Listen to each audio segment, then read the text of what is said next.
narito na naman tayo para sa isang napaka-sweet at nakakakilig na love story nila Kalingap Edu at Ate Viancy. Tulad mo ay aking makilala. Para sa pagpapatuloy ng ating love story ay ito nga ang mga highlights na nangyari sa birthday ni Ate Viancy.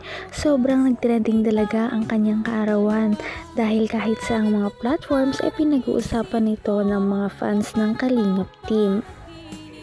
Marami ang sobrang natuwa sa birthday ni Ate Viancy dahil sobrang engrande ang pagkakahanda sa kanyang birthday. Kahit ito ay 17 pa lamang at hindi pa naman ito debut, sobra ang paggastos dito at sobrang engrande ng kanyang arawan. Worth it naman ito dahil maraming mga nangyaring pasabog sa birthday ni Ate Viancy at sure na nag-enjoy talaga ang lahat ng mga bisita, lalong-lalo na ang birthday girl.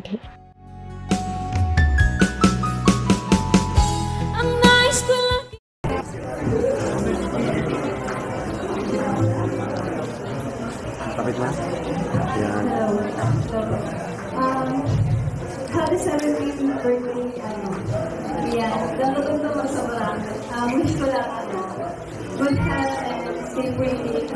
Sana makapagod lahat ng mga pangarap mo. Tapos sana, sumamit ko yung mga blessings na naman sa'yo. Yung mag-ingat ako. Next.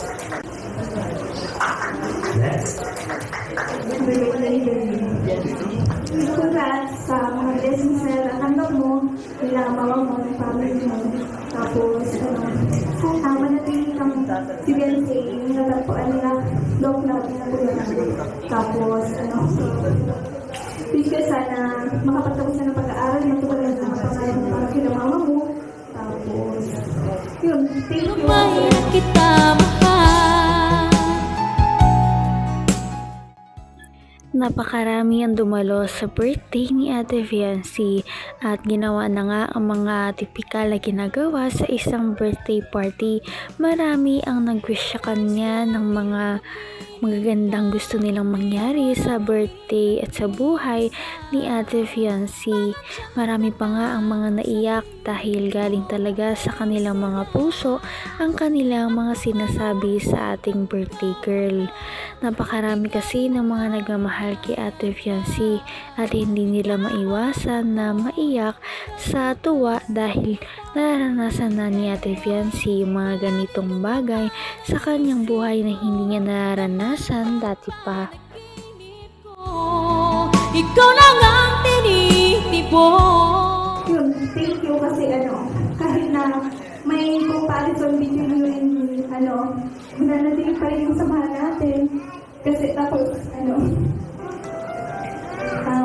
ikaw pa ngayon nagsasabi na hayaan natin sila ate kasi tayo naman yung nakakakilala sa sarili natin. Tayo naman yung nakakaalam. Oh my God. Thank you. Thank you kasi napaka-mature mo din. Happy birthday. Thank you, Carla. Next. Happy birthday, Viancy. Ang wish ko sa'yo is sana makapagtapos ka ng pag-aaral. Matapag mo yung mga pangarap mo. Napaka-sweet ko sa mga kaibigan mo. And sobrang thankful namin na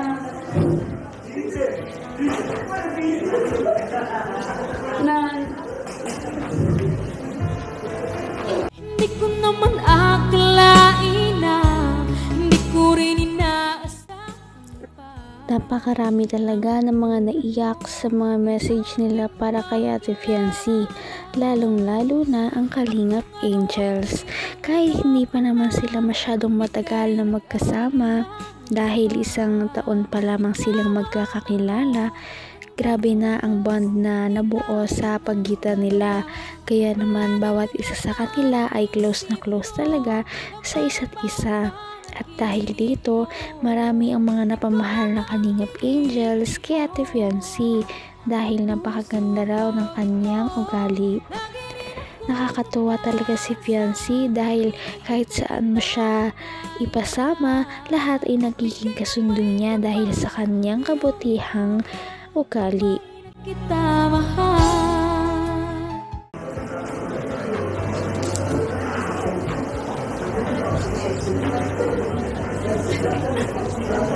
Happy 7th birthday, Biancy. Wish ko lang sa'yo is makapagtapos ka ng pag-aaral. And kung may problema ka, andito naman kami ng mga ate mo, sila Kuya Rob. And napakaswerte natin kasi kung hindi tayo kay Kuya Rob, wala tayo dito, walang event tayo dito. Kaya lagi tayo magpasalamat sa kanya and kay God din.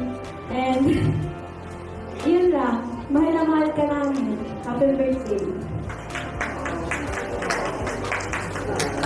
Happy birthday, Biancy.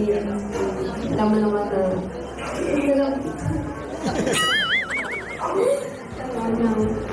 Alam mo naman na love na love ka namin ng Angels. At wish ko lang magkamagalaw sa sarili mo kasi ginagawa natin ito para sa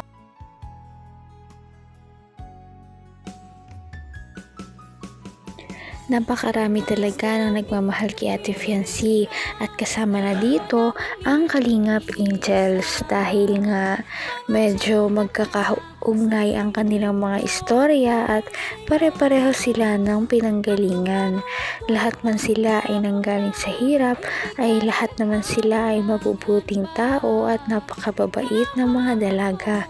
Kaya naman hindi lang si Ate Fiancé kundi marami ang mga minamahal ang mga viewers na ibang Kalingap Angels sa part ng Kalingap Team at sana ito nga ay magtuloy-tuloy na at madagdagan pa ang mga tao na maging beneficiary ng Kalingap Team. Kaya naman sobra talagang nag-enjoy ang mga viewers sa mga interaction na nangyari sa birthday ni Ate Fiancé. natin.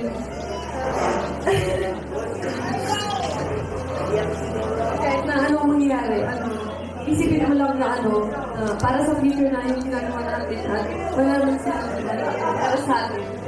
Yan lang. Wish ko sa'yo, sana maging masaya kami yung gabi at masaya kami para sa'yo. Thank you very much. And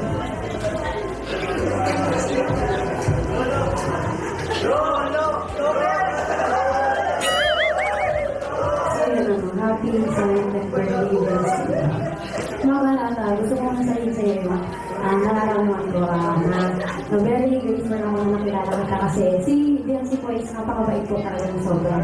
And siyempre po, napaka-responsible na mong ate sa kanyang mga kapatid kasi nung una po na umibig pa lang po ng mga English. Si Biancy po yung unang-unang kong naging close doon.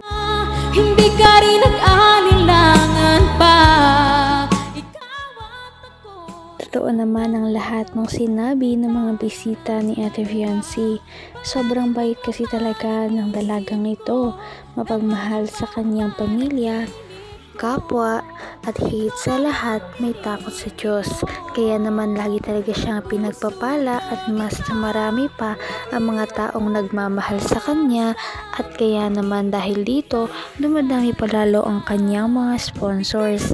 Marami ang kanyang mga natatanggap mula sa mga bagay na kinakailangan nila sa araw-araw, mga pera at higit sa lahat ngayon ay pinapagawa na nga siya ng kanyang dream house.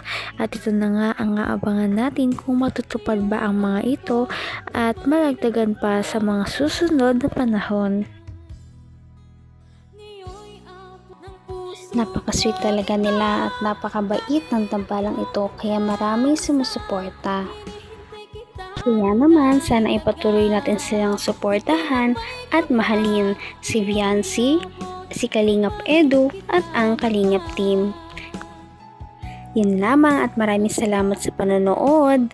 Abangan natin kung magkakatuluyan ba talaga si Kalingap Edu at Fiancé. Hanggang sa muli. Bye! Ngayon'y abot kamay na kita. Mahal